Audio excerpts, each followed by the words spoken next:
நொறுக்கி எரிஞ்சார். அன்றைக்கு இந்த திராவிடர்கள், இந்த தலைவர்கள் நமக்கு இருக்கிற கோபம் என்ன?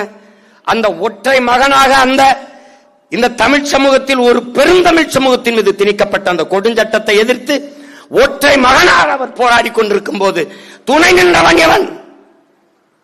இப்படி ஒரு கொடுஞ்சட்டத்தை என் தமிழ் சமூகத்தின் மீது திணிக்கிறியே என்று எதிர்த்தவன் எவன்? ஒருவர் கூட துணைக்கு நிக்கலை. அந்த தலைவனுக்கு நம்முடைய தாத்தா ஜீவானந்த தாய்த்தா, அவரை தவிர எவனும் நிக்கல.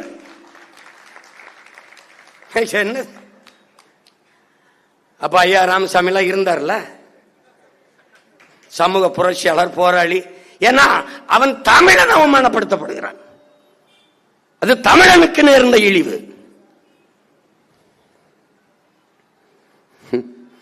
உசிலம்பட்டியில முத்துராமலிங்க தேவர் பேர்ல இன்னைக்கு கல்லூரி இருக்க, தாத்தா பேர்ல 22 வயது ஒரு பையன்,